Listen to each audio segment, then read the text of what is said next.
Welcome everyone to today's webinar. My name is Paige Powell. I'm a Senior Policy Manager at Commission Shift.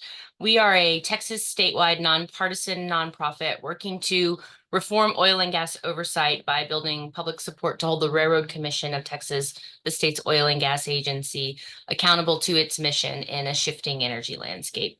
And today, this is part 8 of our webinar series on carbon capture, use, and storage. We're going to be speaking about public subsidies and public risk. This is a research briefing comprised of information from Empower LLC, Texas Campaign for the Environment, and Taxpayers for Common Sense. All of these organizations have been looking into the state of CCS, carbon capture and storage in Texas, the last few months because of the newfound enthusiasm for CCS that we're seeing from industry. We're seeing companies like Exxon, Oxy, Chevron throw their hat in the ring for public funds to build out a carbon capture, transportation, and storage network along the Gulf Coast and around the United States in an effort to mitigate carbon emissions and the climate crisis.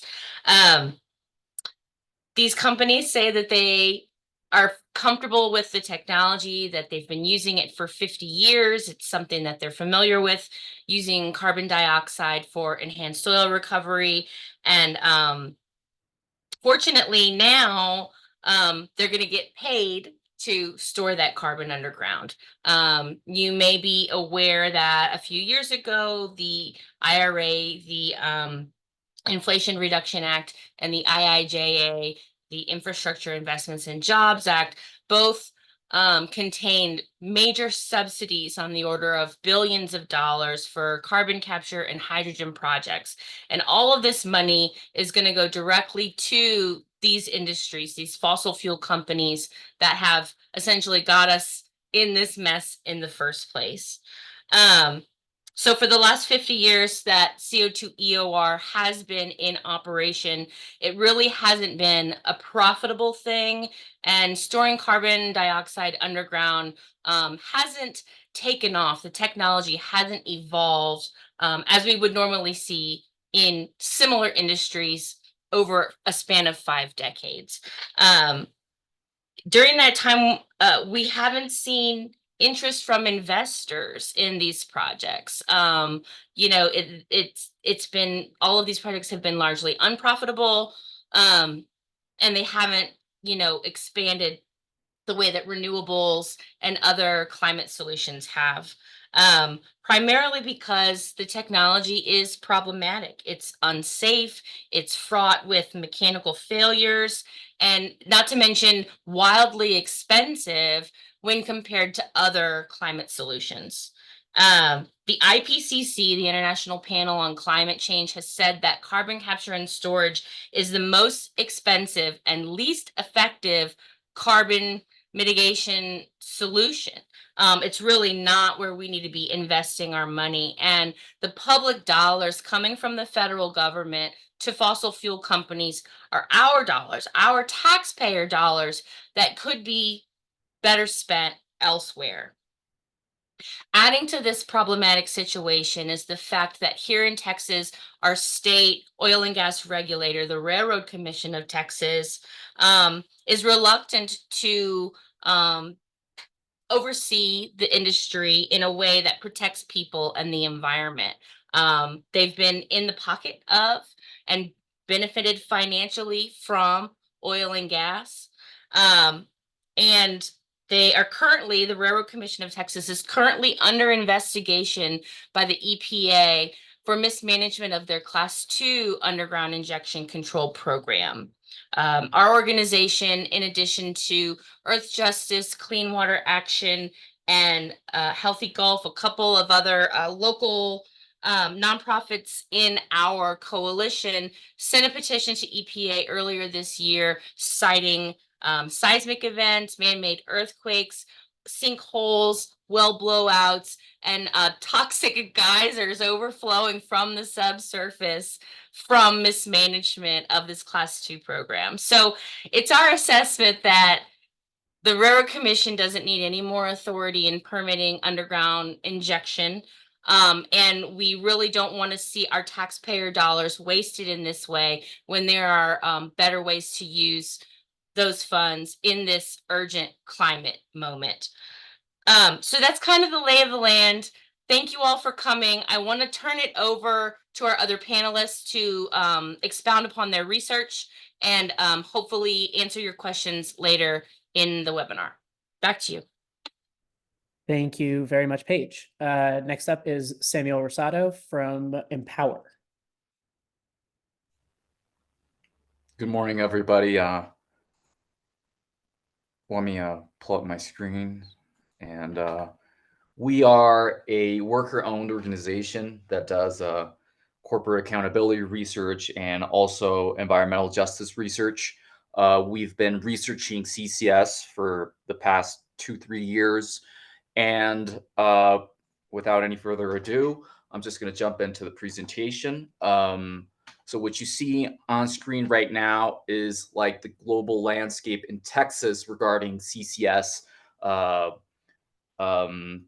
facilities and projects. So we, for this research project, we were able to find 98 CO2 related projects, 47 CO2 pipelines, 13 confirmed Class 6 geological storage projects, and at least 15,000 CO2 injection wells that are currently used for EOR, and also around 2,000 miles of CO2 pipelines in the state of Texas alone.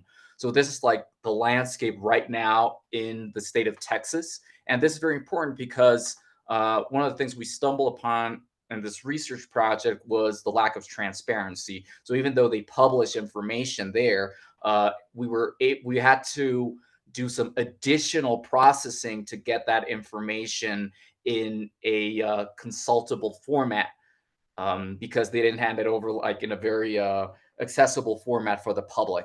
So we went over and we did FOIA requests, public information requests, and we also stumbled upon another problem, which is called confidential business information. So companies are stating which pages should be kept from the public, and the EPA is respecting the company's will to hide this information from the public. So this is very dangerous when it comes to corporate accountability and transparency on environmental issues, because entire pages were redacted from FOIA requests and public information requests that are incredibly important for communities and safety in these communities.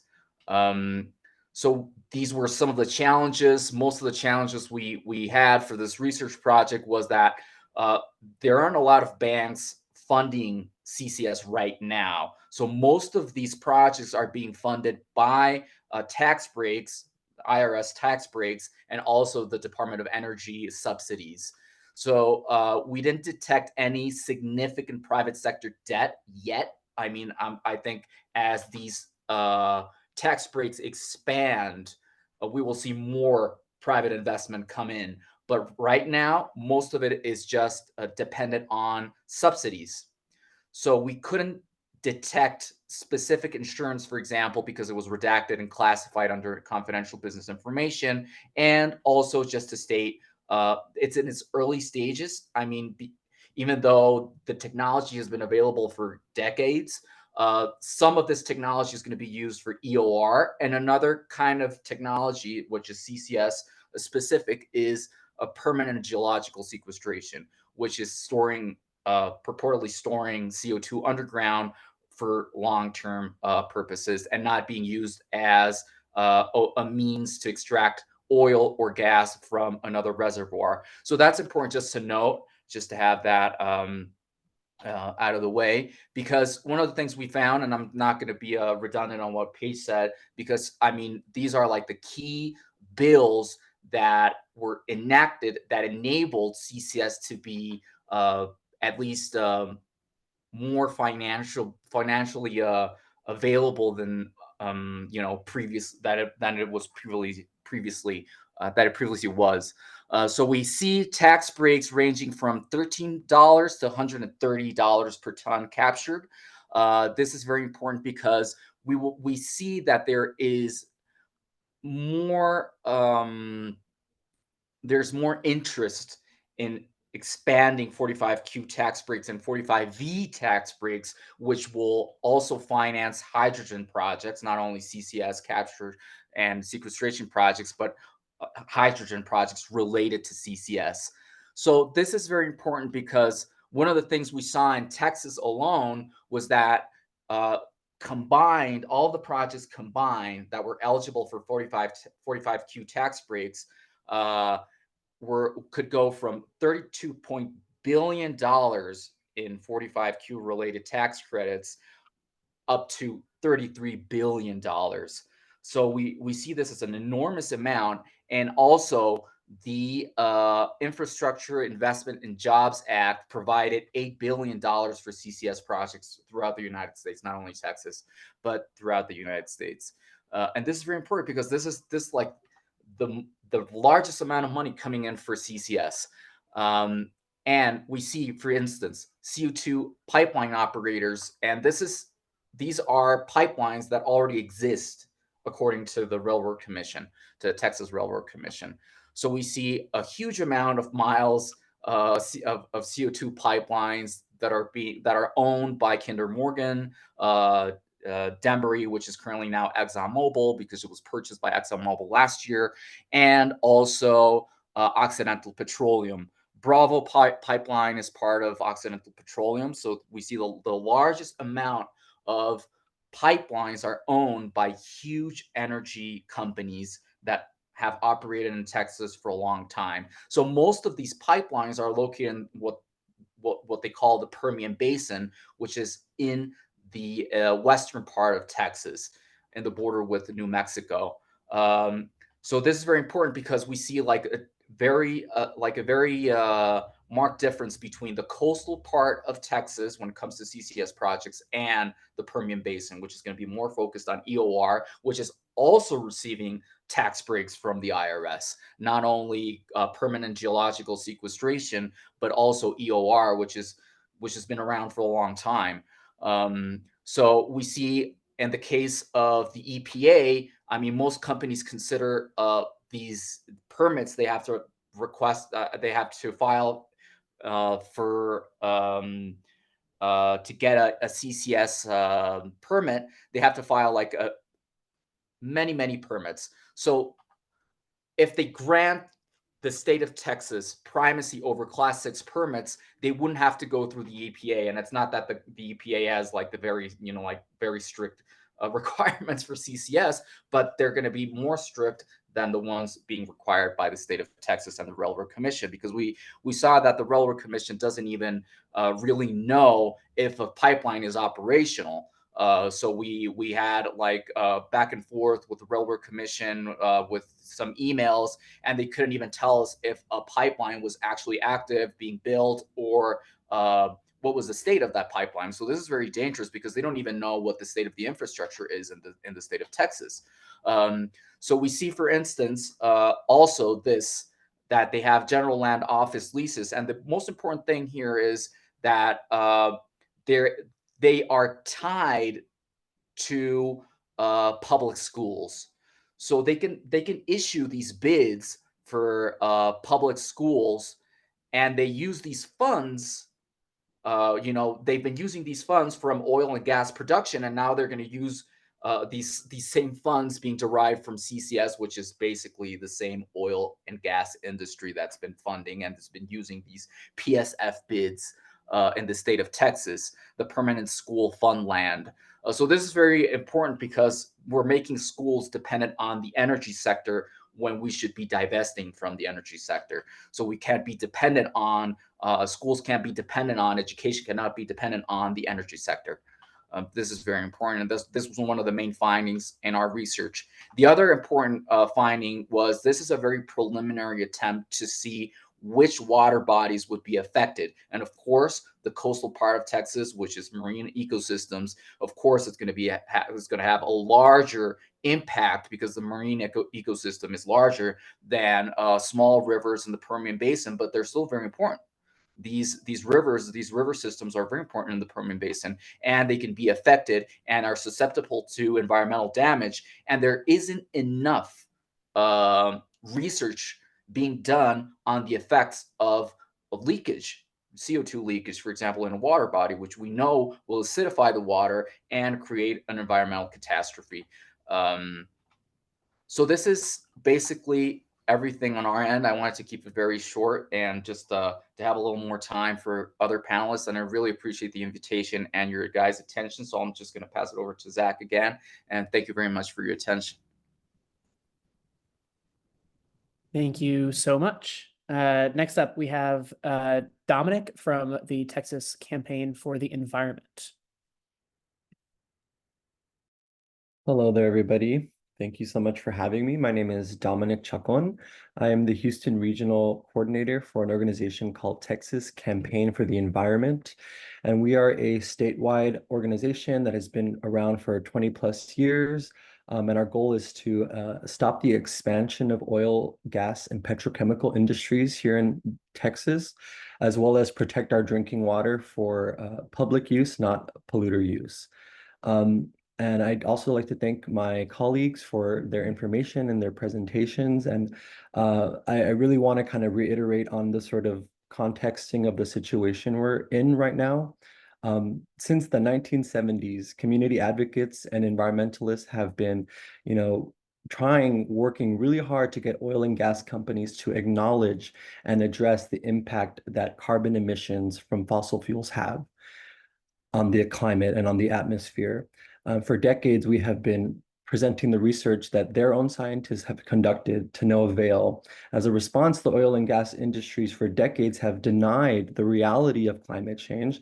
They have ignored the science showing the need to reduce greenhouse gases, and essentially effectively have robbed the public for decades of having a good faith, honest conversation about the impacts of carbon has. Finally, today, we are in a position where oil and gas finally acknowledges that carbon as a byproduct of their product has negative impacts on the climate. So before I continue, I want to say thank you, oil and gas industries, for finally acknowledging the writing on the wall, and welcome to the conversation. We have been talking about carbon management for a very, very long time, since before carbon capture and sequestration arrived. The conversation that we are trying to have around carbon management is to actually address the carbon problem in its totality. Whereas carbon capture only wants to address emissions that are actively emitting from their current production of oil and gas and future oil and gas, we think that carbon management needs to be talking about how we reduce the carbon that is being emitted. That is a solution completely outside of carbon capture, and it will be twice as effective and twice as cheap than carbon capture. And so we need to acknowledge the context of the situation so that they do not rob us of having a conversation rooted in reality for another 10, 20, 30 years. Right? The conversation we are having is one that is uplifting nature-based solutions that reduce water and energy usage, not these proposed industry solutions that would increase water demand and increase energy usage, which would in turn line their pockets with more money. The conversation we are having is one that puts the short-term and long-term safety of the public at the forefront, whereas these projects are extremely risky, extremely non-transparent, and have short and long-term consequences that we simply do not know of. And anybody who is claiming to know how carbon underground will last for indefinite periods of time is not approaching this issue in good faith. Part of one of the things my organization does is some of the finance campaigning and exposing some of the ways in which public dollars goes into oil and gas companies via specific tax codes here in Texas. We have conducted 2 studies, one in Brazoria County, which is south of Houston, and that study showed that up to $2.16 billion in just that one county is going to oil and gas industries. And it is the same oil and gas industries that were named as receiving the tax dollars associated with carbon capture: Kinder Morgan, Occidental, ExxonMobil, to name a few. Another study we conducted was in the coastal bend where Corpus Christi is. There's a couple counties there. And we found that up to $2.47 billion of public dollars has been foregone to these industries as well. So not only are these oil and gas industries getting federal tax dollars, they are getting state tax dollars to the tune of billions as well. And so what we are dealing with right here in this moment is this new form of what is known amongst environmentalists as greenwashing. It is essentially a marketing, PR, branding ploy to downplay the obvious risks associated with fossil fuels, to try and rebrand this industry as something that we need for the future. The reality is that this is misleading. This is misinforming the public about the real costs and the real risks associated with carbon capture.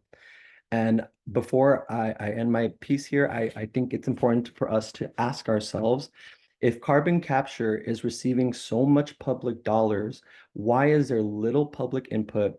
There's no public transparency on this technology. There's no commission, there's no funding, there's no agency that is willing to put their name on the line to saying that we agree with this and we will monitor this.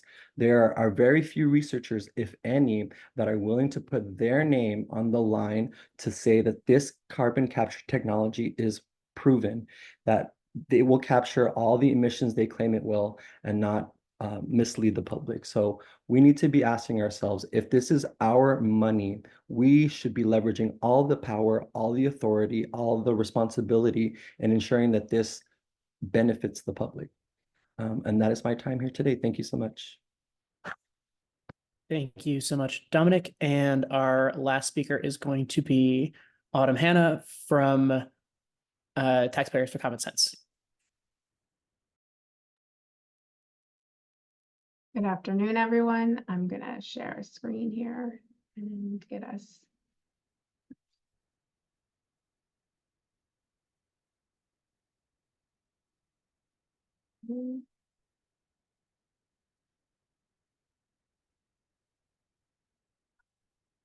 Is paused. I'm not sure.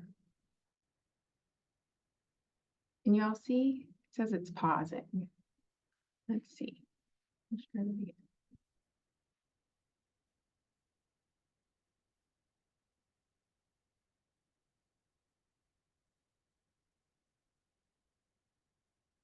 We are having internet issues. My office is on Capitol Hill and I apologize. I don't know why people keep freezing. So hopefully you'll be able to see this in 1 second.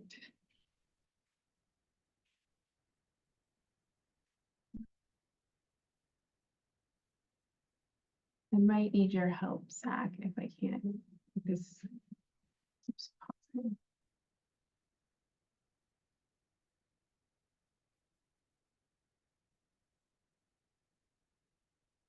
Oh, can you see it? You're good now. Okay, good. Go to. Okay, great. Sorry about that. So good afternoon, everyone. My name is Autumn Hanna. I'm with Taxpayers for Common Sense. I'm pleased to join my colleagues today from Commission Shift, Empower, and the Texas Campaign for the Environment to discuss the important issue of subsidies for carbon capture and storage. Taxpayers for Common Sense, for those of you who don't know us, we're a nonpartisan budget watchdog organization. We were founded in 1995. Our work spans the entire federal budget. We focus on federal programs, policies, and subsidies that increase taxpayer costs and liabilities by curating environmental, safety, and public health risks for communities. We frequently work with lawmakers across the political spectrum to expose waste, fraud, and abuse. We have a long history in energy subsidies, including those for carbon capture and storage, dating back to the 1990s. We exposed major taxpayer boondoggles, projects like FutureGen, proposed under the Bush administration way back in the early 2000s, and some of those were eventually abandoned, including that one, but not before we committed $1 billion and spent over 200 million. So today we are focused on the 45Q tax credit. I know we've already touched on this a bit. I will say for us, given this history that started even as far back as Clean Coal Project in the 1980s, something that we had looked at, and expansions through the 90s and early 2000s, we were concerned in 2008 when 45Q was created. Basically, as has been discussed, this is a carbon production incentive. It's calculated on a per metric ton basis for qualified carbon produced and then captured and stored, effectively encouraging more carbon emissions. First created in 2008, it has been expanded multiple times. The most recent, which we've touched on a bit today as well, was in the Inflation Reduction Act in 2022. Then facilities were expanded to be included construction started before 2033. We lowered the carbon threshold by as much as 99% for direct air capture, but also for all activities included, and increased the credit from $60 per ton for enhanced oil recovery, $85 to $85 per ton for sequestered carbon, and $180 for direct air capture. And once operational, these facilities can get the tax credit for 12 years. Companies can also now receive direct payments in lieu of tax credits or transfer to other entities. These are two things that also came up, I know, in the Empower research and that many groups have highlighted. This makes the tax credit even more problematic. It allows it to not count against tax liability, but to serve as cash, and it allows it to be transferred to unrelated taxpayers. While this could attract investors, it also requires more robust tracking and oversight. It can lead to duplication, fraud, improper payments, and leave taxpayers and communities even more exposed. As the Empower has also been discussed, this is a lucrative tax credit, right? And companies are banking on taxpayers to pick up this cost. These are some estimates that from two various entities, one from the Joint Committee on Taxation, which is an arm of Congress, has looked at this over the next 5 years. We're looking at about $5 billion. And then through 2033, Treasury is estimated higher than $36 billion. There are, no matter how you look at it, the estimates are going up, right? And it's about when these plants come online and when they can use the tax credit. And so estimates vary, but we know it's going to be a lot of money. Beyond these costs, we are deeply concerned that the current rules will leave communities unprotected and waste taxpayer resources. The 45Q regulations were updated in 2021 following changes made in the Bipartisan Budget Act of 2018, but they raise serious concerns for taxpayers. For example, enhanced oil recovery facilities can self-certify the volumes of carbon claimed for the tax credit. The 2021 rule also set a 3-year clawback period for leaked carbon, which is insufficient to adjust long-term risks. Facilities are only required to retain data on stored or injected carbon for 3 years, which doesn't count for the long-term environmental dangers. Given the recent expansion, we're concerned that EPA and the IRS lack the resources and oversight structures to manage the increased reporting and increased MRV plan approvals, which come with this expanded credit. Long-term liabilities are also left unaddressed for geological sequestration, and the risks of capturing and storing and transporting are also not addressed. And, we have good reason to have these concerns. The 45Q tax credit has a history of fraudulent claims. The Treasury Inspector General for Tax Administration found that 10 taxpayers claimed nearly the entire sum of 45Q credits from 2010 to 2019, I should say. 99% of all credits claimed. Of this, almost $900 million worth of those claims, or 90%, failed to meet the EPA reporting requirements. Despite these problems, there's been no follow-up on that investigation, and that we did not get full disclosure on that investigation as well. Another major concern is that on top of the generous dollars going to companies, this money is flowing towards oil and gas, and as we've discussed, which is clear by the announced projects and what we've seen in the documentation in the report Sam discussed earlier. So You can see in this infographic that the vast majority of these federal subsidies are flowing to an end use of enhanced oil recovery, which is the primary and only commercially viable use of captured carbon. EOR injects carbon into depleted oil wells and produces more oil. It's also then refined into fuels like gasoline and diesel that are sold, burned, and emit more carbon. So EOR leaves us with significant questions on the climate benefits of the 45Q tax credit. We know CCS is one of the most expensive and least effective climate mitigation tools, even after decades of subsidies. And that's decades. This also shows you those very subsidies, which are also covered in many other groups, including the Empower Report's research. So this is not a place we haven't made investments before, but now we're poised to spend billions more with these significant questions still outstanding. We should be instead investing in climate solutions that are proven to be safe and effective. Continuing to funnel these subsidies and tax credits to big oil companies, which mostly use the CCS, again, to extract more fossil fuels, really weakens its supposed climate benefits. Thanks for your time today, and I will now pass it back to Zach. Thank you, everybody, very much. Okay, so if you are a reporter, would love to take your questions that you might have now.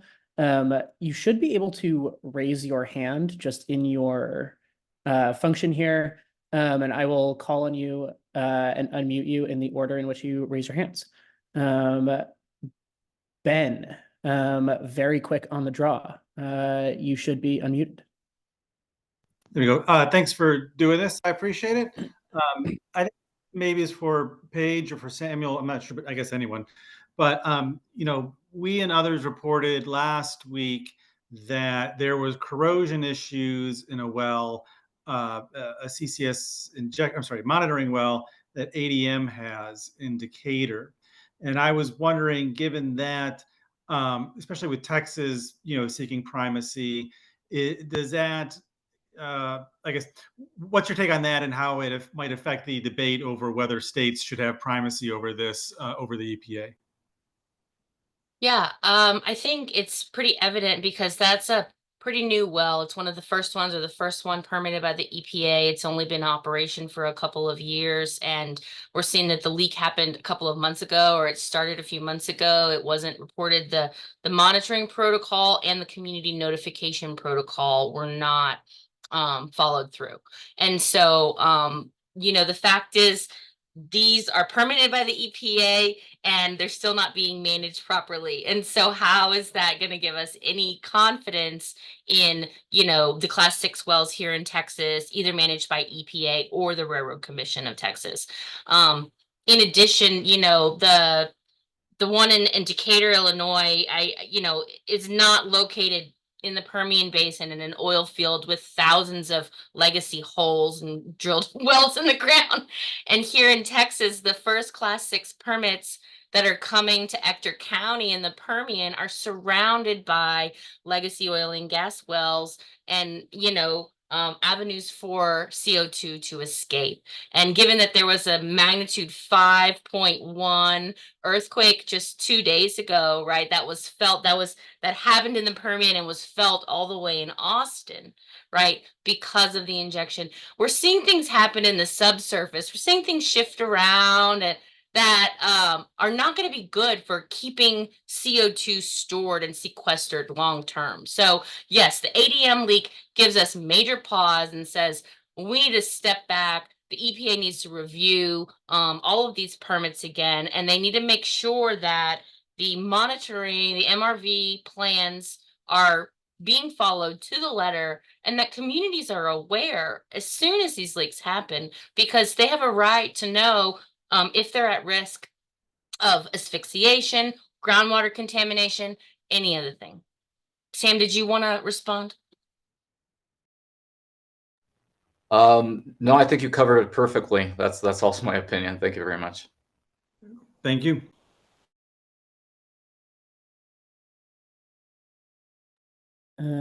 Thank you, Ben. I'm seeing Chris Knight with your hand up. Chris, can you just share what outlet you're with before you start your question? You should be unmuted. Hey, thanks for doing this. It's Chris Knight with Argus Media. So I think what I hear you guys saying is that you have concerns about these tax credits, that it's not the best use of funding to reduce carbon emissions. So are you leaning more toward saying Congress should repeal these? Because that's a pretty heavy lift, or is this something you want to litigate on a sort of case by case basis and kind of throw sand in the gears?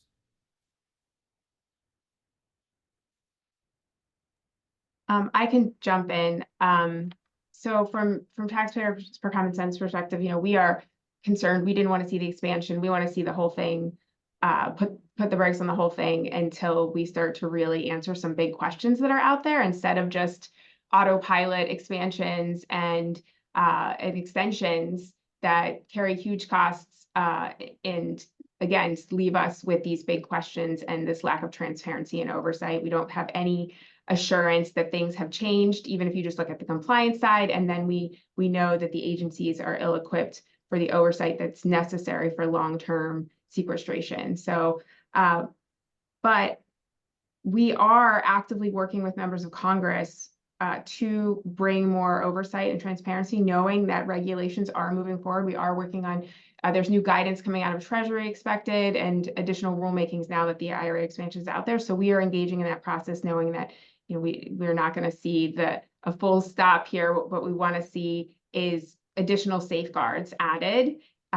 through the agency actions that are ongoing, and then we're also on record saying we need increased actions at EPA. So right now we're working on asks to Treasury and the IRS, who are working on guidance and looking for some basic things like independent third-party on-site verification, and making sure that companies who are claiming this credit, saying we've sequestered this much carbon, give us this tax credit, that there's actual verification that carbon has been sequestered. And we want EPA involved doing robust oversight, but that's not happening. And we want the IRS to make sure that if we're giving these dollars to these entities, that we are getting as much assurance that we can that carbon has actually been sequestered. We also want increased reporting periods and record keeping over the full 12 years of the tax credit. And we want to increase that clawback period to 12 years, the full length of the tax credit. We think those are very common sense, reasonable asks, and just in the effort to get us more transparency, better understanding, and try to improve oversight wherever we can as quickly as we can, because we know these dollars are poised to go out the door. Okay, thank you. Thank you very much, Chris. Anyone else with a question? I'm seeing Sarah. If you could just share your outlet before you ask your question, you should be unmuted.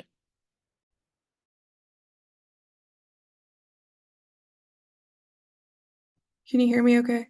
Okay. Hi, my name is Sarah. I'm with Texas Monthly. I have a question for Sam, actually. I was wondering if you could elaborate a little bit more on the connection between public school funding and these CCUS projects, and kind of what the potential consequences of that relationship is. Absolutely. So I'm not an expert on Texan legislation, but these funds tie, so oil companies can put money into these funds, and these funds are used in turn to fund public schools. So this is very dangerous because we're holding education captive, and hold them dependent on financial constraints from these funds. Instead of funding education through other means, they're doing it through the oil industry. So this is they're trying to,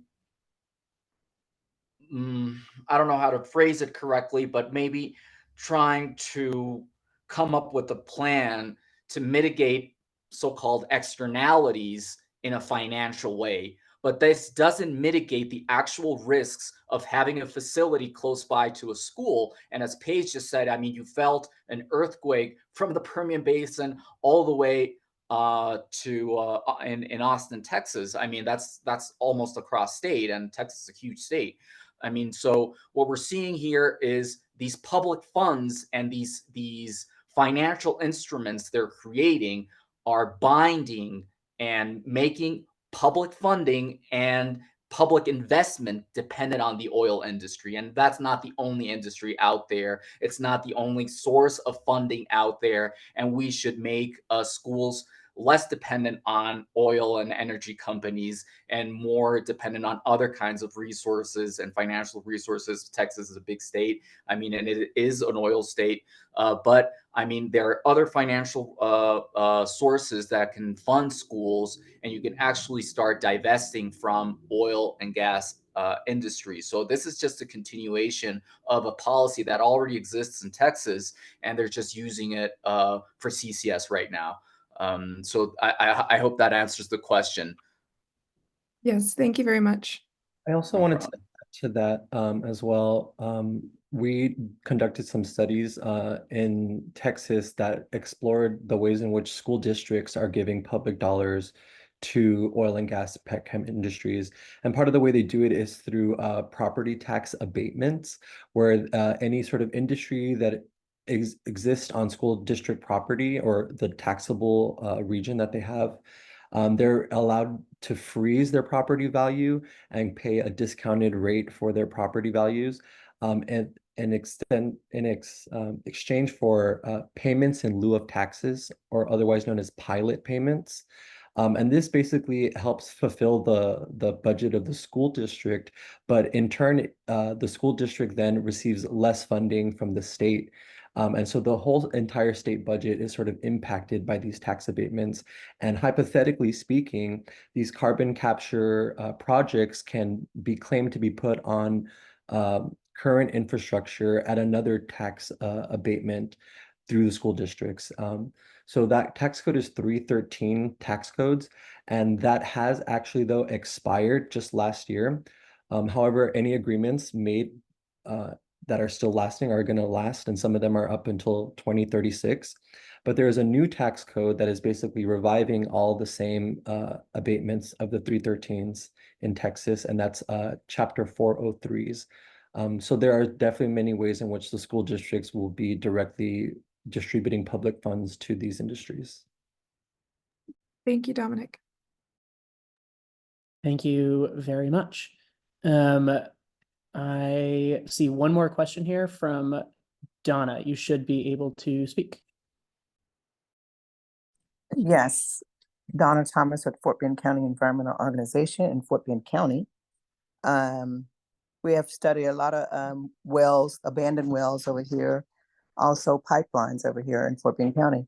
And we do know we have a carbon capture right here at WA Parish Plant, one of the first carbon capture facility that's been allowed in this county. And you know that it's been very dysfunctional for years, but yet they still want to continue this carbon capture over here, and they're ready to find a way to put the carbon capture in the ground, inject it in the ground. We understand it's supposed to be 5 miles radius from the WA Parish plant, but we don't know exactly which direction they're going to put it in. And so we have concerns about that. And I do want to touch bases on also the schools. Now, you know, these schools over here in Fort Bend County has got so many school bonds all the time, school bonds. So it's that's another way that some of these carbon captures are holding back money, but they can send that money to these schools to operate, but they still asking money from the tax property for the school bonds, but with everybody. And so they're getting like double money, but yet the schools are not really reaping from this carbon capture taxes. Those are my comments. Thank you. Thank you very much. Wanted to make one last call for any press questions out there before we open it up to community questions.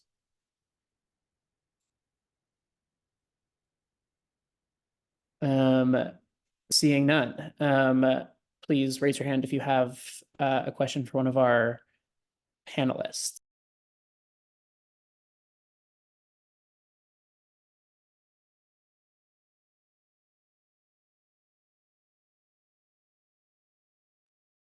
While we're waiting for someone to pipe in, I just wanted to thank Ms. Donna for those comments. W.A. Parish and the Petronova facility there has been problematic from the start. It's cost a lot of money from taxpayer dollars, and it only captures at best 1/4 of the emissions of the coal-fired power plant. There are 4 stacks on this facility, and the capture facility is only on one of those 4. So at the very best operating scenario, it's going to capture 95% of 25% of the emissions of the plant.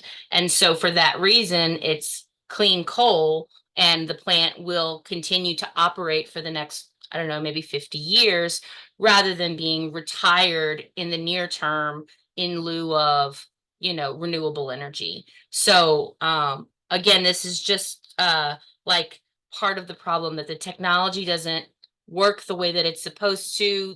The plant actually never, Petronova never actually captured 90 or 95% of the emissions, because it was offline so often for mechanical failures. And at some point last year or 2 years ago, they actually shut it down because the price of oil dropped so low that the enhanced oil recovery wells, where they were injecting the CO2 captured from Petronova, were not turning a profit. And so they said, it's not profitable for us to operate this anymore. We're just not going to capture it. And so this is sort of a foreshadowing of what we can expect for plants in the future, whether they're natural gas or coal-fired plants retrofitted with capture facilities, that they may or may not be operating all the time, and they may or may not capture all of the emissions from a facility, and they may or may not be shut down at any given point due to economic conditions. And so these are a lot of uncertainties that we're betting on, that we're betting billions of dollars on, when there's a surefire solution right here next to us in energy efficiency, renewable energy generation, and nature-based carbon removal solutions. All of those are more efficient and more effective use of taxpayer dollars, not to mention don't come with the uncertainty of regulatory oversight by the Railroad Commission and our mess of federal agencies. So thank you for bringing that up. I just want to say what a hot mess Petronova has been. Thank you very much, Paige. I don't see any more hands raised, so I'm going to throw it right back to you to close us out here.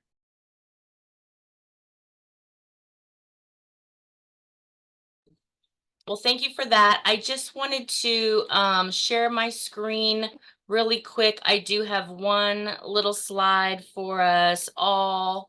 If I can get to it, let me see. That worked. And this is a little logo cloud of some of the organizations that we've been working with in coalition to bring awareness to the public risks associated with carbon storage. And we've put together a petition asking the EPA to retain primacy over carbon sequestration wells. If you haven't already signed the primacy petition, please use this QR code or go to the link and tell the EPA we don't want carbon waste injection poisoning our future, risking our groundwater and our communities. One final call to action. As I mentioned before, Texas First Class 6 draft permits are now open for public comment. The EPA has issued a 35-day window of opportunity to weigh in on this, which closes October 7th. We're going to be submitting a letter this week asking for an extension of that deadline, but if that is not granted, we only have about 2.5 weeks to sift through over 1,000 pages of technical documents and list out our concerns about well corrosion, seismicity, groundwater contamination, etc. So if you are so inclined, please visit this website, regulations.gov, docket EPA. The other ones are like R06 Region 6 Office of Water 2024 410.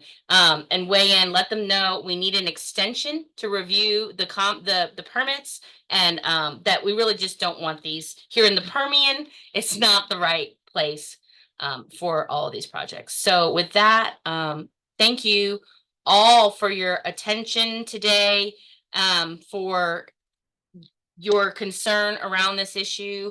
And if you have any questions at all, please don't hesitate to reach out to myself or our other panelists. We'll be happy to follow up with you with more information.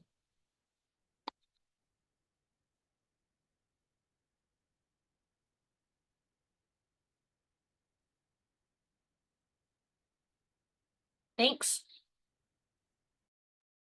Thank y'all. Appreciate it. Thank you. Thank you.